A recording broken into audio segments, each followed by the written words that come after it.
Hello ladies and gents, welcome back to our live coverage here at DreamHack Open 2015. As Cloud9 have moved themselves one step closer to securing their major spot very shortly coming up. So, map number 2, Cash. Both of these teams have played Cash today, Natty. Yep. Both teams won Cash pretty convincingly as well. Yep. So this has the makings of being a pretty sick close map. Oh, definitely. I mean, the fact of the matter is I think Cash is one of the maps that I do enjoy myself watching the most. It's a very, very even battlefield, to be honest with you. It's among, I think together with Dust 2, probably the most even. You see a lot of scorelines where on both sides teams are picking up more than 8 rounds. So I think it's a good round, a good map here. Both teams like to play this map as well. So I think, yeah, it's definitely going to be good. I think still it's slightly going to be favoring Cloud9, but Dignitas not going to make it easy for them. Yeah, I think I definitely go along with that. I agree. I think Cloud9 will still be favourites, but I feel coming into this one, if I had to choose a map that I thought would potentially go the way of Dignitas, this would probably be it, to be honest. So yeah, well, I'm expecting a pretty sick map. Yeah, well, they can't afford the similar mistakes they did against Rocket here, Cloud9. There was some miscommunications, missed or not throwing a Molotov. Someone, Freakazoid, thought Shroud threw a Molotov to the boost spot. Shroud didn't do that. Freakazoid goes and picks middle, gets shot by Stonda, and then eventually they lost that round and actually went on a 6-round losing streak. So a lot of it contributed actually to some early picks towards that middle, and then Rocket hitting a site afterwards. So let's see if we see an adjustment from Cloud9 in that sense. Of course, Cash is the kind of map where the AWPs can definitely shine. Skadoodle had some moments of brilliance on Inferno. Pimp had a couple moments as well, but I feel like both of them maybe with a bit of a point to prove here. Is that fair to say? Yeah, I mean, Skadoodle was a bit, I guess, silent, I guess, from his normal standards. He's not had the best of days, actually, today.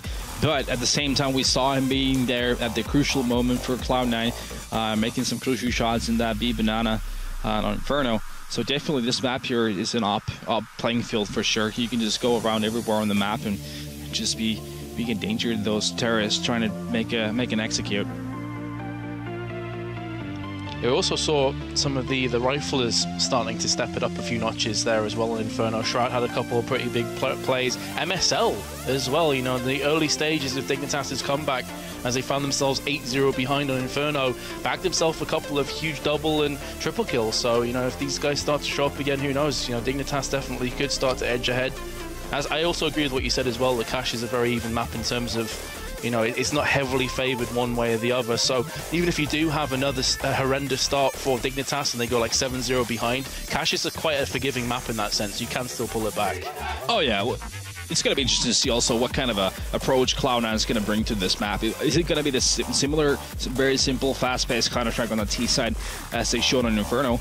Would actually be a viable way of playing Cash, to be honest with you, just hitting one of the bomb sites very fast. So let's see if Cloud9 does do that. Is Dignitas going to be ready after what happened on Inferno? Also curious to see if Dignitas are going to assert their dominance on the T side through mid, because Cloud9 had this strat going where if they were going to push through main and they were going to push through on B side as well, they'd completely give up mid altogether. So if I think Dignitas start to play very mid-centric, they could get a bit of, well, they could get some rounds on the board at least. Yep, also an important, interesting fact for both teams on the CT side, what kind of an approach do they have on defending that B bomb site? Because it's the B bomb side on Cass is very hard to retake on that CT. If you lose all the control of it, it's going to be super hard. So what you want to have there is to have one player play site and then have either one playing that vent or be upper B as a guy that can instantly try to retaliate when you lose a player on that site. So let's see, it's going to be interesting to see here, especially on that late round, what kind of approach do both of these teams on the CT side do on that. Of course, hovering over the aforementioned B site right now, as you can see on your screen, we are going to be playing Cash for map number 2, and if you have just joined us, map number 3, if we need it, will be Train, which I would actually love to watch. I think that would be a fantastic map to watch as well. But here we go, we are jumping live into the action. Yep, now we see Cloud9 here. They picked up a couple of smokes. They have a flash and a grenade to work with. It looks like it's going to be a pretty fast execute here coming up, smoking a couple of key points. And Dignitas has a very, very defensive approach to that side as well. They're giving up that side completely. Yeah, and look at this as well. They're snaking their way around the back from MSL and also AZ. Going straight up through Garage. Here we go. They're taking effect. MSL's missed a few bullets. Finally, it's going to be AZ that takes him down. And the bomb has been planted, so now it's the retake on point from Dignitas. Skadoodle charges out, bags himself 2 frags, and a 3rd as well. Huge individual performance from him. And in doing so, probably just secured this round for Cloud9. AZ, who's the only player to have struck in the round, has doubled his digits, but what a fantastic solo effort from Skadoodle. Oh yeah, just heroic plays from him, getting those 3 kills, but at the same time, I felt like that push from Dignitas was perfect. They caught up on those 2 players, but within those first couple of shots may have been the difference maker. If they managed to get that first kill right away and then shift their focus on that second guy, it could have all turned differently, but there we go, Skadoodle picking up that 2 and a triple kill there. Cloud9 going up 1-0. Especially in rounds like pistols as well, where utility is pretty much lacking. The chances of getting those 1 taps are pretty much the all separates, you know, a win from a loss. Getting those 3 frags is just so crucial. It's so essential. Yep. And again here, we see Cloud9 has actually opted to work with those max MP7s, even a Tech 9, and there are only 2 rifles to work with, but still a lot of nades. Nice shot from Pimp. Is at least going to get Dignitas on the board in this round, but just drop in the ocean because the charge is coming onto the B side. AZ with the Deagle could potentially bag himself a couple frags if his aim's on point here. I'm not sure if Cloud9 are going to give them the opportunity to do just that, however. Yep, at this point, Dignitas the best thing they're hoping for. Some extra kills and try to make some economic dent here to Cloud9, but it seems like AZ is already together with, I think it's Snyder. All the way back on that seated spawn, just try to make sure they have those weapons to work with on this, on that 3rd round. But a very methodical approach from Cloud9, just basically trying to feel out what Dignitas is doing again. Buying out a lot of utility to work with, to make sure you have everything you need to flush out potential stacks anywhere on any of the bomb, either of the bomb sites. And Cloud9 there, picking up that 2nd round, moving to the 3rd. See how things start panning out here. Not bad weapons to save as well, actually, from Dignitas' viewpoint. Couple Deagles, I think it was AZ and Kiabu who saved that for themselves. So on a map like Cash, where you get like long-range 1 Deags in effect, that can definitely bring Cloud9 to their knees still. Yep, I think it's a good approach from Dignitas once again. Not over-committing to these rounds, not buying armors, making sure you have everything you need on that first weapon round. Here comes the push, though, from Cloud9. MSL with the USP. His first in range. Full head armor, though, from Cloud9, so this pistol's definitely not going to be too efficient, and Schneider comes in, he tries to bag himself the frag, will be spraying with the CZ, has to relocate back to the boxes. But it is a stack towards the B side. Here comes Kiabu with the aforementioned Deagle. He can't do anything with this, and neither can AZ so far. There we go, finally gets the frag, drops the bomb in front of him, but Freakazoid comes in with a double USP headshot, and just like that, Cloud9 take the 3-0 lead. Yep, a much more simple approach there from Cloud9, just pushing that B bomb site right away and getting those 3 entry kills pretty much still in the deal within 20 seconds. So here comes the first real deal, the first weapon round. We see Dignitas actually opting not to go with that AWP. They have 5 M4s across the board, playing a bit of a 2-1-2 setup with just 1 guy playing passive in the middle. Going for the boost as well. The Flames are going to stop AZ from peeking for now. And in fact, he's taking a lot of damage as well. But the Flames are just chasing him down. It's Sean Gers that comes in for the first frag. There's Freakazoid as well. 2 huge entries from Cloud9. Opens up B. It's right for the taking. And it's all on Pimp to try and fend off this onslaught for now. In actual fact, judging by the fact that Dignitas still have 2 players on A, they are not interested in this round whatsoever. Yep, like I said, Cash B bomb side is almost close to an impossible retake, definitely when you're in a 3-on-5 situation, unless your opponent starts to make a lot of mistakes. So, Cloud9 opted to go for that very simple approach again, getting those first 2 picks being the most important factor. Cloud9 getting that bomb down. It's looking to be a 4-0 scoreline. It's looking very similar to the beginning of Inferno, to be honest with you. It certainly Dignitas, is. They need to be more aware, more awake here on these rounds. Oh, Kiabu. He was definitely not aware. Interesting. Yeah, especially after you just said that double spray potential from Schneider, but he can't connect enough of the shots to make that work, and it's all on Pimp. And I think, judging by his position, and more importantly, Cloud9's position, he will save the M4. But still, it's at the loss of a 4th round. And I feel like Kiabu died needlessly there, and that's an M4 that could make a lot of difference coming through into the next round. I think most of the kills that Cloud9 got were sort of needless from a Dignitas point of view. Yeah. Just way too early before any commitment was actually made to either of the bomb sites. So, like, judging from all we've seen so far, Dignitas needs to start playing more passively and let Cloud9 try and execute and actually really committing to something on either of the sites instead of trying to take the early battles. It's obviously not working out for them so far, at least. Double boost in from Cloud9. Probably going to have a pretty rough guess that Dignitas are going to be on a poor buy, to say the least. They do know that Pimp still has an M4, so they're still playing a bit wary, they're still being a bit cautious, respecting the potential from Dignitas. You can see Kyobu with the P250, just looking down, staring down from highway. Two players coming up, and the rest of Cloud9 filtering through on A, so just coming through with the execute onto A potentially. There's the Molotov at the back of the site, two of them to try and draw out players. Kyobu goes for the peek, he does get the frag, but he will instantly get traded back. Not a bad start from Dignitas though. Pimp needs to bring that M4 into play and start to spray down some terrorists if they're going to have any chance of picking up their first round. MSL's been picked off as well. This is solid from Cloud9, looking good for them. Pimp's going to go for the re-peek as well, onto nothing. Does stake himself down the frag. But I think realizing there's no defuse kit on the side, just going to try and save that up for another round. So Cloud9 already with a 5-0 lead. I'm getting a bit of deja vu here, Natu. Yep. A pretty smart play from Cloud9 there. Just taking it really slowly, not over-committing to any more.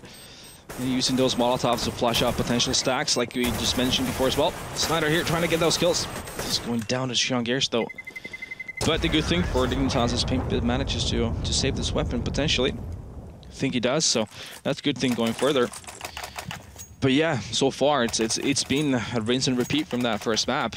Cloud9 just playing a very simple style of Counter-Strike, living off of those early picks you're managing to get. So if you're Dignitas, you just should play more passively. Make sure you're not giving those early kills. This time the change they're having is they're pushing the three guys in the middle. See what kind of change that has on this dynamic. Yeah, so they're pushing middle while having double AWP setup. This is an interesting strat. And they have got a lot of ground covered in mid, but that's going to leave Schneider by himself for a few more moments with the AWP.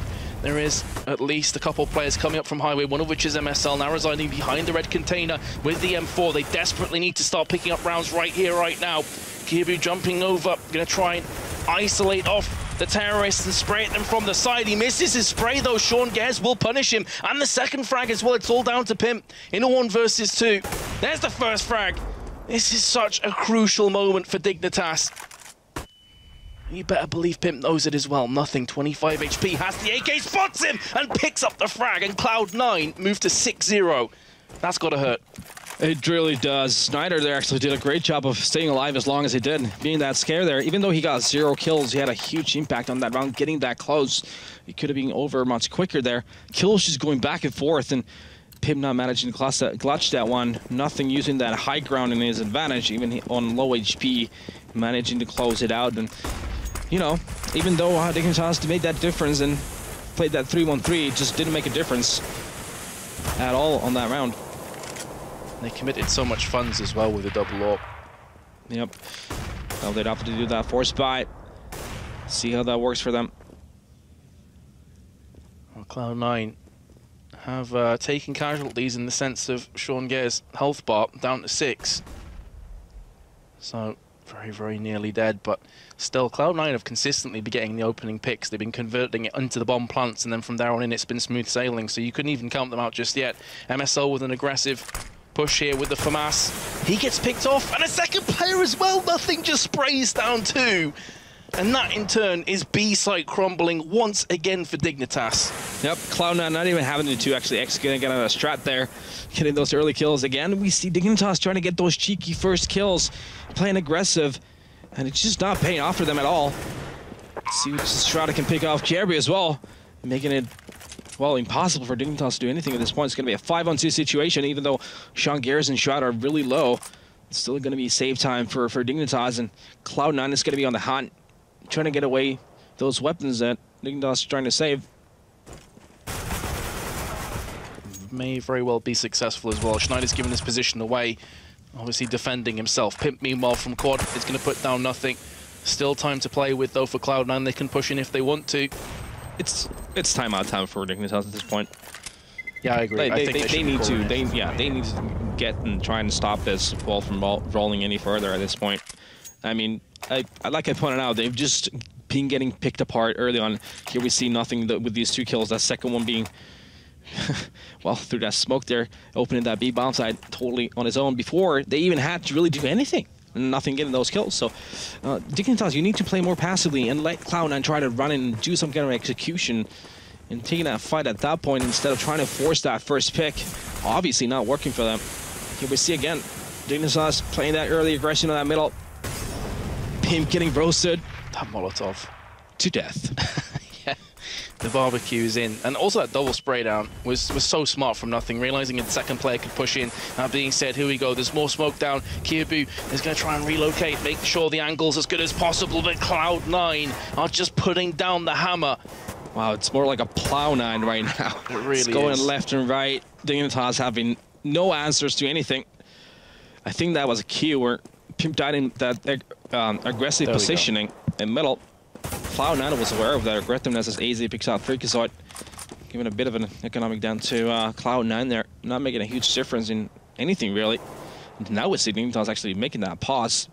But yeah, I mean, I think Cloud9 realized that the aggression from Dignitas, and then they roasted Pimp, who died. They realized it was probably going to be just one guy on that A site, so they made a really fast push on that A site. Just spent a couple of Molotovs and smoke pushing to that site. AC still managing to stay alive. It's good for going further.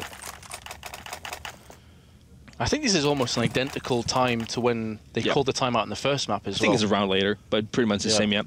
And the situation is pretty much the same. It's like a replica of that first map as well. Cloud9 just playing really smart, reactive Counter-Strike, where they're basically giving all the opportunities right now. Dignitas is giving them the opportunity to react, and they are utilizing those situations to the fullest of what they can get, and just translating them all into rounds. It's time to call off. What Zonic needs to say there right now is now we need to really just play more passively. We need to just let them run into us instead of us trying to force that first pick all the time, which is not working out at all. And Cloud9, obviously, they're making a lot of, they're making it seem this easy as well. It's them just reacting to things so well at this point that it's just making Dignitas seem like unable to do anything. And again, that is almost a carbon copy of Inferno, because up until the pause, you saw Dignitas consistently pushing down Banana. You saw them peeking mid all the time, going through apps, getting picked off left, right, and center. And then as soon as the pause came in, they played passively, and they managed to steer at least the first half back into an acceptable scoreline. So let's see if they can emulate that once more here. And if they do indeed go for more passive play, look at this push. Stack on A. Yep, look at this push. They're pushing door and A main. Finally getting a first pick. I think that's a first. That actually might be, yeah. I mean, desperate times call for desperate measures, I guess, and they do get the first frag. I think they also spotted the bomb potentially dropped. I can't quite catch if that's in main or just outside of main, but nothing again with 2, just up on boost, waiting, stalking his prey. Now Freakazoid is in touching distance of MSL. I think he's just spotted him, and there's the frag. And the pause initially works with this push, but it's all gone wayward again as Cloud9 in a 3 versus 1 are in the perfect position to take the 9-0 scoreline. Pimp is all that stands between them and that result, and the bomb has just been planted, and he wants to save this for Mass more than likely. So, Dignitas opting to go on that full aggression, 2 pushing door, 2 pushing, so nothing gets that last kill on Pimp as well. That's going to put Dignitas in a horrible situation. But yeah, Dignitas opting to go on that full aggressiveness, getting that first pick, Kjærbu did. But then they tried pushing even further, which I don't really understand. Nothing gets those kills, and then Freakazoid, who's already moved all the way to the CT connector, picks up a 3rd kill, and that's pretty much the round over. So, just making the matter even worse for Dignitas at this point.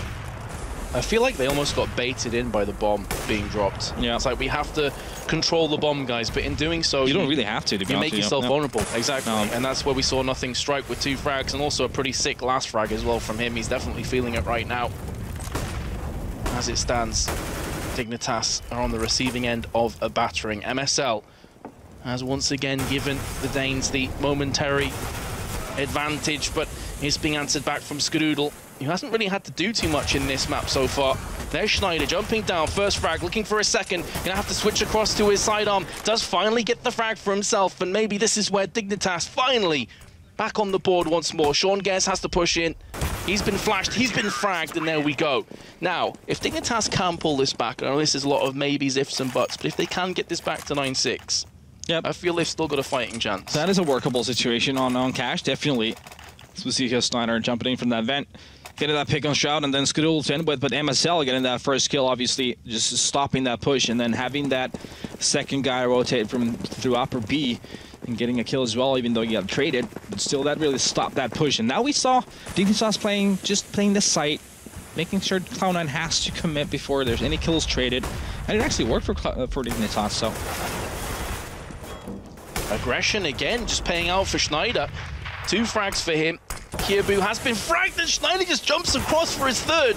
Nothing comes in, but Schneider's there for a fourth. He's on for the AC, gets caught from behind, and Sean Gers answers back with 2 of his own. He's picked up 2 in this round, and now MSL coming up from the truck has been spotted, but Sean Gers slightly off on the aim, and he will pay the penalty of his life. But what a fantastic round that was. That was pure madness back and forth there. Snyder picking up those 4 kills. Denied from the ace by Sean Garris, who tried to make it happen. Just lost that 1-on-1 in the end, but these are big rounds for Dignitas. The only huge problem at this point is the fact that 4 of them died. So going further, should they lose this one, they'd be in a world of trouble. And that's always the curse of the counter-terrorists when you're behind a bunch of rounds. It's not just winning the round, it's winning them comfortably. That can factor in. MSL's in a good position if they don't check this, and indeed they don't. So again, Dignitas are getting the first couple of picks here. Cloud9 now reverting back to the passive play. Just relentless aggressiveness for Dignitas still happening here. Schneider getting picked off from that team, A main T stairs. 2 players very low on Cloud9 as well. Skadoodle on 4, Shroud on 10. And both of them are at the mercy of Kiebu, who keeps slamming the door in their face. The quintessential troll. I don't think they're welcome. No. This is his house. Not today. Pimp in a good position as well. That smoke may very well give away the play here from Cloud9. But in fairness, they haven't pushed out, so they're not going for the full-on aggression. They have a Molotov and a smoke in the hands of Shroud. A grenade and a flash, and that's a key frag from Freakazoid. The issue is, though, the strength in numbers, and there's Pimp with 2 frags. He gets traded out from Skadoodle, who's going to make this round a bit more interesting. But upon jumping up onto red containers, he's silenced. And Dignitas, again, they're getting the streak in their favor now. Yep, and they really have to win out this half as well. But Cloud9 making it closely for Dignitas. There we had only 2 Dignitas players actually surviving that round. So that's going to force those 2 players to drop weapons for the remainder of the team. Meaning that they're still going to be in a lot of pressure when it comes to streaking these rounds together, because it's going to be super hard otherwise for the last couple of rounds. Oh, that grenade hits Freakazoid in the face, and nearly half of his HP disintegrates before his eyes. Nothing, though, is going to chime in for the first frag. This leaves MSL by himself on the boxes at the back here, and he's quickly going to get charged down from Freakazoid. You could sense the blood in the water. AZ, meanwhile, trying to hold down from vents, but just delaying the inevitable because that bomb is going to get planted any second now from Cloud9. There we go. And now the CTs have to chase on, and Kiebu does get himself a frag, but it's at the cost of his teammate as well. And Sean Gers comes in with 2 frags. He's starting to step things up for Cloud9. And Pimp, realizing that his days are numbered, will just save the AWP for himself and his team. So yep. Cloud9 already on double digits on their T side of cash. Yeah, and this is going to be the nightmare situation for Dignitas when it comes to their economy. It's going to be in shambles going into that next round. It would be very important for Pimp to try and save this AWP. See if he manages. Doesn't seem like Cloud9 is going to be able to find him in time, though. So he's going to be able to bring this to the next round. But yet another, just a simple round from Cloud9 pushing that B side. And you just got to really appreciate the confidence that Freakazoid is showing nowadays. The way he's just pushing in on the side, as we see Sean Gers here, just 2 Tech9 kills. The Tech9 is still alive and kicking, boys. It's still working. But yeah, Freakazoid is a very, very good, important player for Cloud9. Just the way he's built this self-confidence now is just fun to watch. The way he's pushing the sides and making it work and getting those early kills. through and he hits his form, he can pretty much single-handedly just take a site. That's how strong he can be. So Dignitas now on a force. They're trying to just cling on for dear life. This situation, they sort of had to do it. They had the op, so it made a lot of sense to force. They're 3-10 down, so you opt to do it. Again, Cloud9, I mean, they're not doing anything that's like way too complicated. They're just playing very simple Counter-Strike, but they're executing it to perfection. Yeah, it's just the way they're executing is impressive right now. They're taking their time. They're not over-committing. They're using all their utility they have, smoking off choke points. The MSL trying to flag there, but going down to Shongares. Easy, though. Not managing that kill. It's going to be a difference maker here, probably. He gets both those frags. I think things could have been very different here, but as it stands, Pimp again is going to keep that antiqued AWP going through into the next round. So yeah, I was listening in on Cloud9 playing previously, even though they had some communication issues in their first match, but just the way they were, when they were attacking sites, I think the most common word that was said was chill, chill, chill, chill. Take it easy. We don't have to overcommit. We'll just take our time, we'll use our grenades, and we'll just see what's what, and that's when we're going to go, when we know that it's going to be a favorable situation for us to actually go into this bomb site. So, especially when you're playing against a potential force buy, that's when things can get really scary. You may have that odd shotgun or Max 7, CZ, whatever, in an odd corner. You really want to take your time and take things easy when you're committing to a bomb site. So this is going to put Dignitas in another pretty horrific buy. Going to see a CZ's Deagles and an MP7 and an MP9 in action. Let's see how Dignitas fare with this. I think it's a very good point that you raise as well, that sometimes players will get carried away. You know, if they get an entry, it's like, okay, we have to go in for this site, and in doing so you lose a couple of players and suddenly there's a chance for the opposition to strike back. This round, though, looks like it's going to be anything but simple for Dignitas as two players have fallen in quick succession. Make that a third. In fact, no, Freakazoid, I spoke too soon. I thought he had that kill in the bag. Does come and spin himself around, and Kiabu picks himself up another one. And they are cruising to a 12-3 halftime scoreline. And this map definitely isn't that favored towards terrorists. This is a very even map. Yeah, I think it's slowly fading away from Dignitas at this point. There was opportunities to be had earlier on, but it was just way too many entry kills given out from Dignitas to Cloud9, making these rounds very simple for Cloud9. It's not like we saw any master super strategies from Cloud9. It was just very simple Counter-Strike, and it was all about those entry kills and utilizing them to the perfection. And that's kind of how I felt when they played Rockout as well. You know, earlier when they managed to sweep aside Rockout. It wasn't necessarily anything spectacular that we were watching. It was just solid executes. It was like meat and potatoes Counter-Strike. nothing too, I like that too comparison. crazy. Just, you know, simple, healthy, hearty food. And, well, 12-3 just pretty much paints the picture for you. Yeah. Yeah, like I mentioned earlier, Counter-Strike is a lot about reacting to what's happening. And when you're reacting in the right manner, when you get those entry kills, you're going to be winning a lot of rounds. You can lose a lot of rounds when you're reacting in not the correct manner. So it's this Cloud9 playing a very basic type of a Counter-Strike, but it's very much working.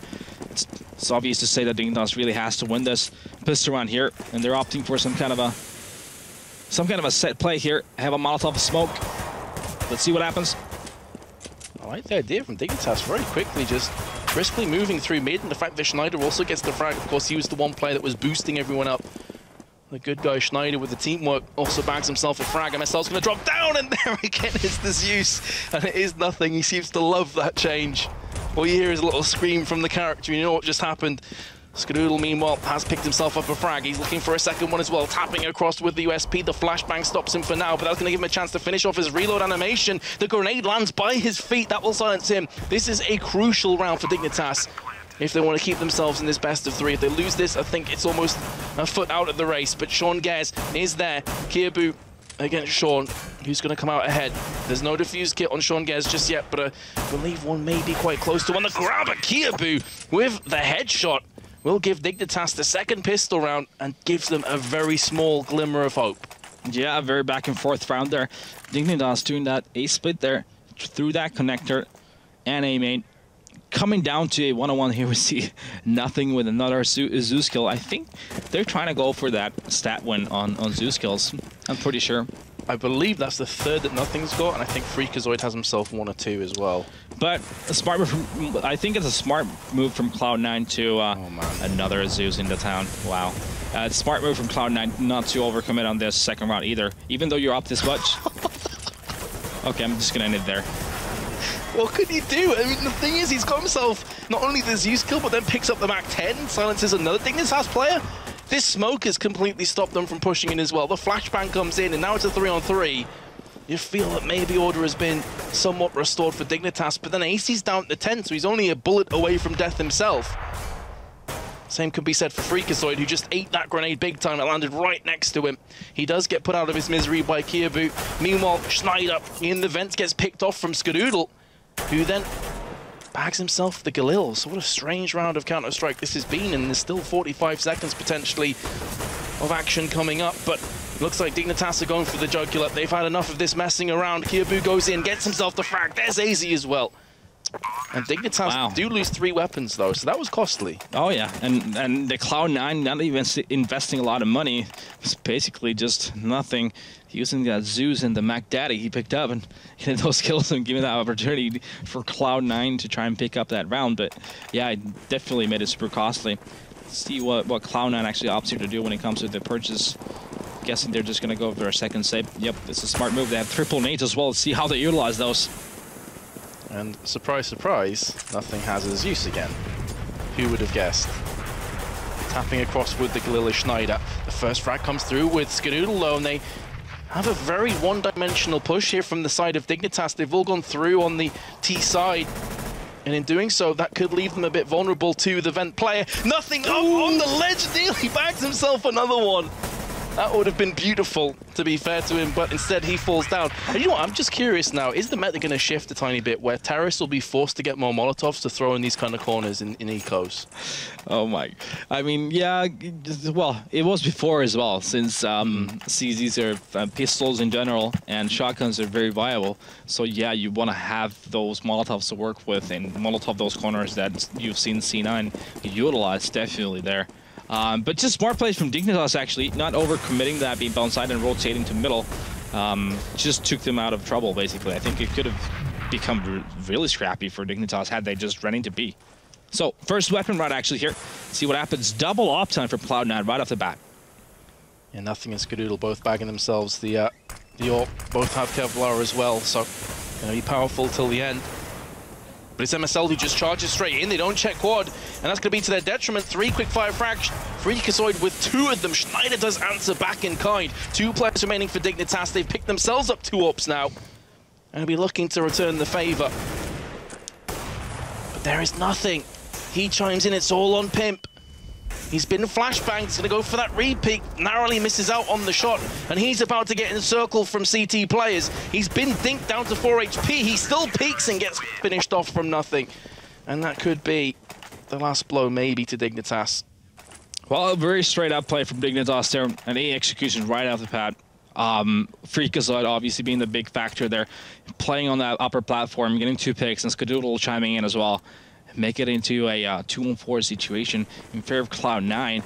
Pimp's still trying to make it happen, but obviously it's going to be super hard in that situation with 1-on-2 with the bomb down in that position.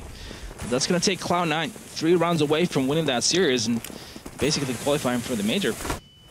That flashbang absolutely wrecks Freakazoid, but nobody checks the spot, so it doesn't matter. It's effectively null and void. Shroud comes in with 2 frags as they run in conga lining their way to the site. They get punished. Schneider's all that remains. He's given his position away, and Shroud is there for yet another frag. As clear-cut as you could possibly ask for from Cloud9. And that's now 14 rounds to them. Yeah, it's become close to impossible at this point for Dignitas. I'm not sure what the whole idea there was. They still had a viable buy. They could have done an execution. They could have worked it slowly, but instead they tried to lend a page for Cloud9's strat book of this evening and try to go for that straight A play super fast. Obviously not working at all. Kiabu though, starting off with a nifty little deagle kill.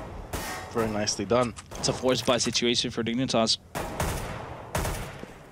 Nothing now is going to answer back in. Yeah, it's going to be it's going to be very, very, very hard for them to make it happen, obviously. 6-14 down.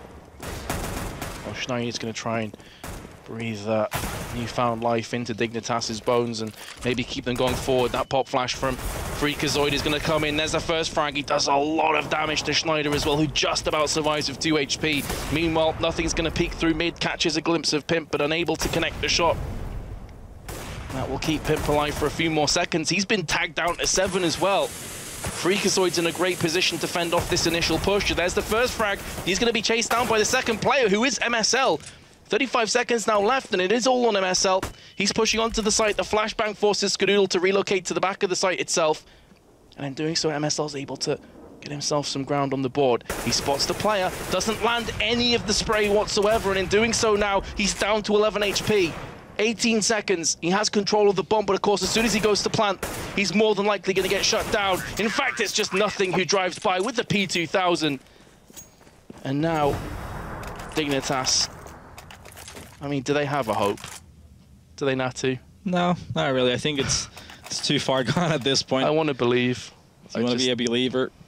I'm afraid I'm not. I just can't. It's a 6-15 situation, and Cloud9, they're just pushing Dignitas's buttons, and Dignitas is they're gonna be super disappointed in their performance.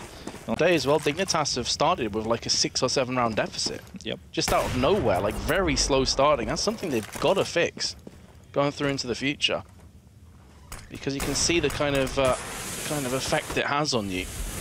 It's Cloud9 now. They're going to have to try and stop this one. You can see again players running past Freakazoid, but there's heavy flashes down. Can't necessarily blame them. It's going to be 3 frags in quick succession from Dignitas. This gives them maybe this round, but it's not necessarily the short term that we're looking towards. It's the long term. Because if Dignitas make a single mistake in the upcoming 10 or so rounds, they are going to lose straight up. That grenade does quite a bit of damage to MSL. And here comes the retake in effect from Cloud9. The flashes are still landing. Sean Gares with a double kill with the M4. Leaves Kiabu by himself. The bomb is still ticking down. If they play this one right, it should be Cloud9's round now. They're going for the defuse. Nothing connects it.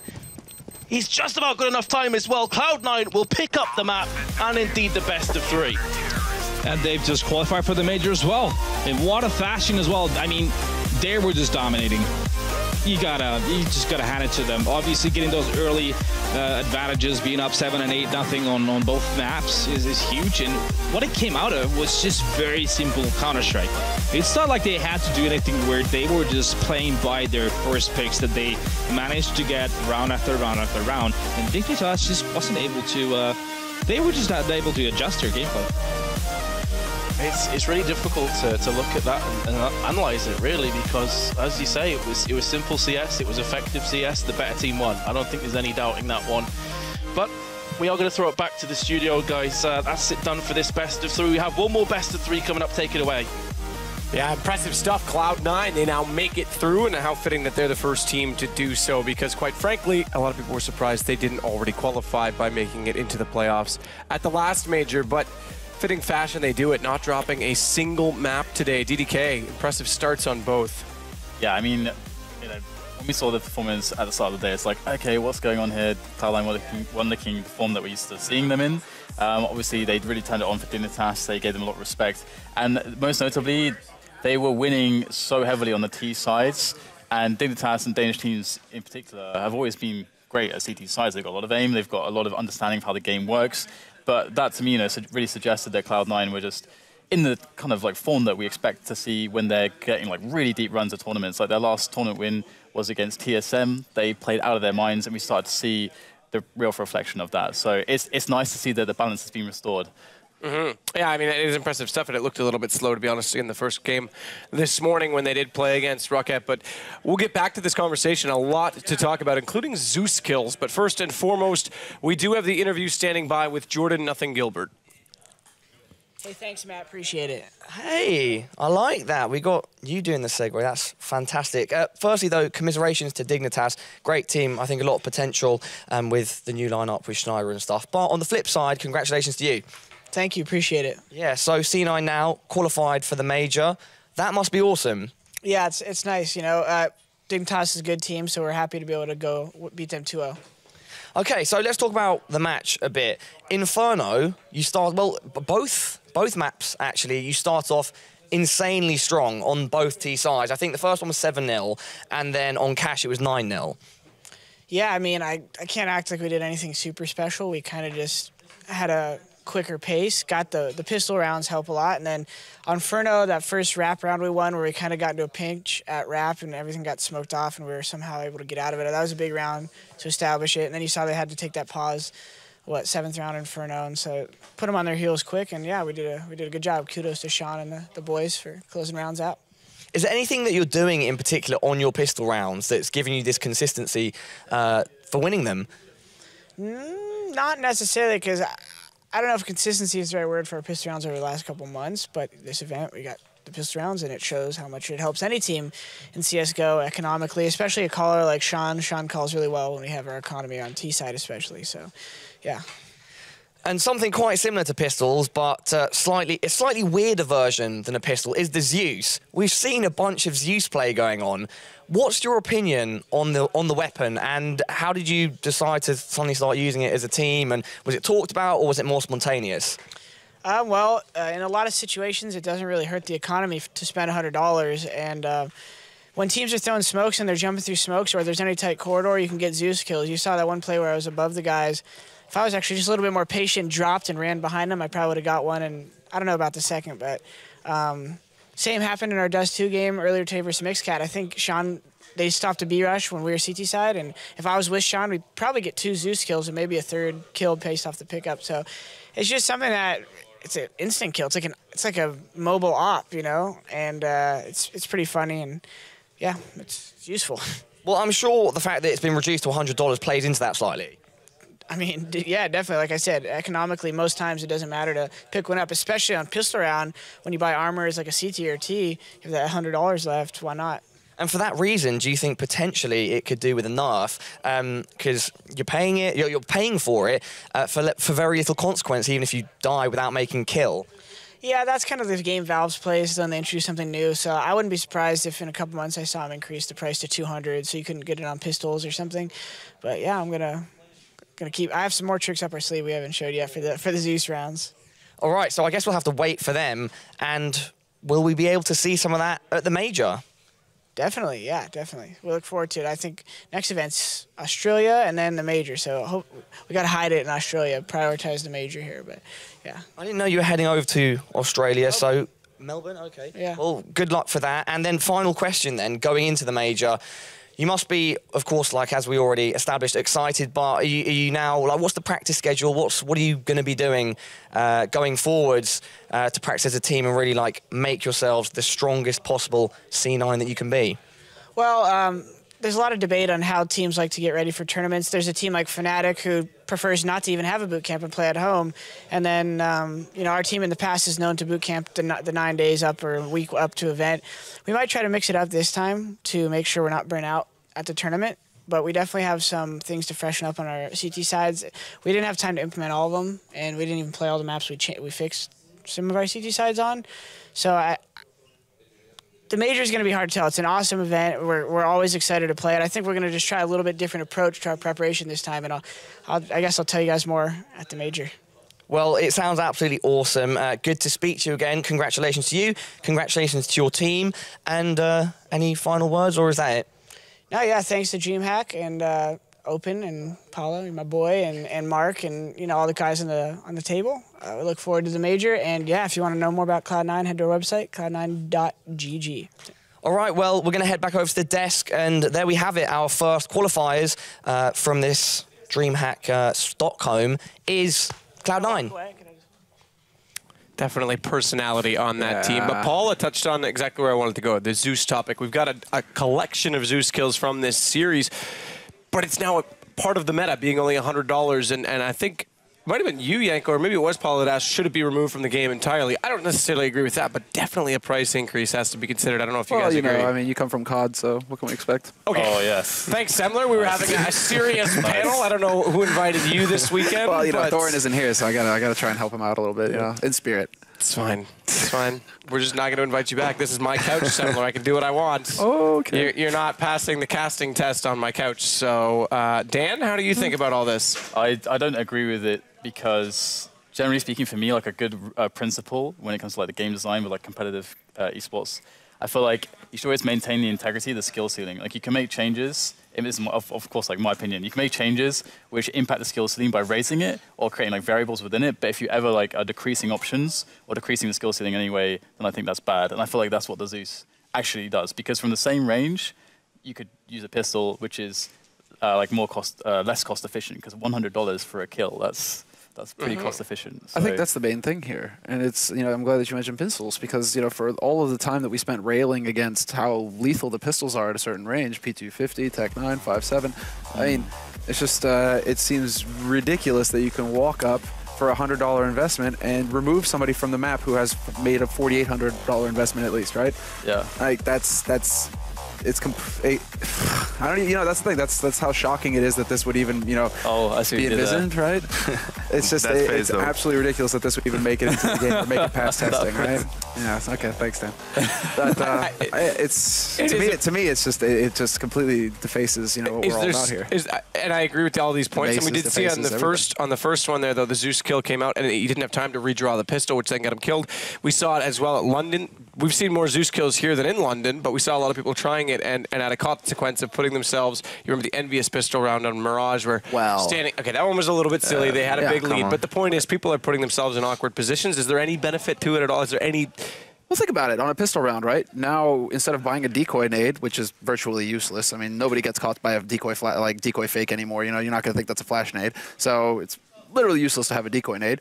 Instead, you can still buy Kevlar, but for $100, you can maybe one-shot somebody, no problem. And on an eco round, even more so, because you want on an eco round, hell yeah. You're hitting them up close too, so you can pick up their weapon. Even on a hard eco round, right, where it's just like, okay, you know, really we got to save every dollar. That $100 investment is actually sounding pretty damn good. Big deal. That's even like in pistols, like for CTs, yeah. So whether you have USP or P2000, it's much better at long range than at close range. That's what you want to try and do, like get the long range duels.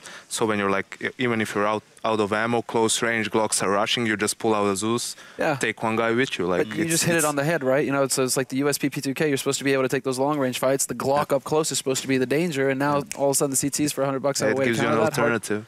It's ludicrous. Let's shift back a little bit to the game, and more importantly on those pistol rounds, someone who did use a pistol. This is the start of Cash, and Skadoodle kind of bailed out Cloud9 here in a way. Yanko, you wanted to bring this to light because they were pinched in the site. Yeah, this was like, okay, this is like the Skadoodle show. Oh, excuse me, I guess we're starting on Inferno. Yeah, it doesn't matter much. Like here we can also see, like, this is kind of a setup that, here we go. This is the pistol round. Okay, so in this pistol round you could see, like, before this happened, Dignitas pushed main. I mean, they got from behind of C9 players. They got a kill, so C9 was pinched inside from like all sides. So Skadoodle like made the correct decision at that point. He went like for a high risk play. He pushed to the smoke because he realized if they all just stand inside and hold their positions, they're gonna get picked off by the remaining Dignitas players. I think that round is a great example of how of like decision making and how like fast-paced CS is, and he bailed them out that round. And you heard Jordan say in an interview that like Sean is very good in calling like when they get that economy going, and they were up 9-0 in that half. Imagine if they lost the pistol round, who knows what could have happened. It might have been much more interesting. And in starting with those two maps, two big leads, they have now qualified for the major, and obviously takes a lot of pressure off them. They were a team, like I said at the start of this segment, that would have expected to make it into the playoff segment last time after all their results that led up to that major, and now they can breathe easy. They're done. Dignitas aren't out yet, but let's talk about them because they play again on Saturday in a decider match, and the issue for them in this series was obviously that they had slow starts. Both games, massive leads for Cloud9 on T sides.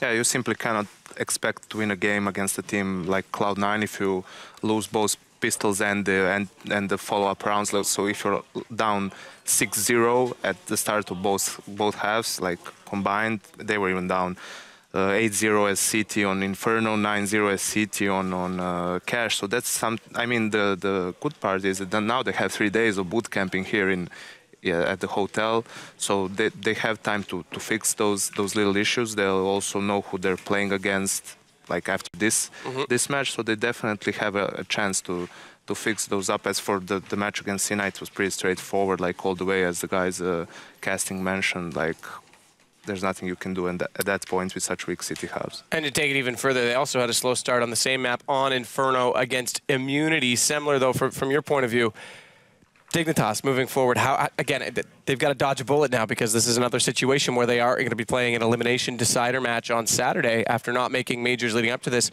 Does that apply that much more pressure for them? I don't think so, because I think that they're one of the teams that had one of the more clear-cut groups, where there's a pretty clear tier system going into this group, where it's like, okay, Cloud9 are the favorite, Dignitas are second, and then it kind of gets fuzzy between the two remaining teams, right? Because you have a mixed team basically coming out of Finland, and then an Australian team who have yet to really prove themselves at an international LAN. So as far as the group is concerned, when you're looking at it objectively, you're just like, okay, this is kind of how it should break down.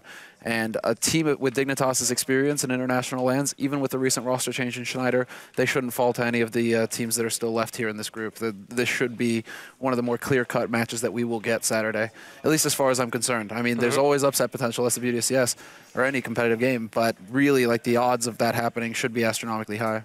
Dan, what about you, though? What potentially that they need to look at fixing from today? We talked a little bit about Pimp, and obviously he stepped up on Inferno, but yes, overall, it's one of those weird things where things just kind of aren't coming together when it comes to some of the team coordination. Because again, like this struggle on the CT side is a real issue, and it's again like against Cloud9 looked a lot worse, but against Immunity, a team where Dignitas are they outskill them. Dignitas pound for pound outskill that team. So in theory, with like a map like Inferno, which they have so much experience on, there's definitely like coordination issues. Like it's a lot of little things basically, and that wasn't really panning out for them. So sometimes you just have these days where it's like hard to say, okay, this is going wrong or that is going wrong. It's just like a lot of small things, I think, when it comes to timings of just playing around your teammates on certain setups, reading certain situations, just a little bit off on some of these CT sides, and it's not being too effective. I feel like this best of three is a good example of why people force so much, like teams like MVS. It's exactly because you don't want to give the opposing team a strong start, like for them to be up 3-0 or 5-0, because it's so difficult like to come back from that point, because they have confidence, first of all, like to do basically whatever they want. And you can see C9 did a great job, like on both maps, basically, especially on Inferno. After they were up 3-0, the first couple gun rounds, like they just played extremely fast-paced. First it was A side, the second gun round it was the B side. So by playing like that, that's the same thing Envy does. You're forcing, like later on in the half, you force the CT side to like throw their nades earlier, to throw incendiaries earlier, grenades, smokes, whatever. So at that point, you can just completely slow down the tempo, slow down the pace, and you'll have like between 30 and 45 seconds. It depends when the CTs will be out of their nades.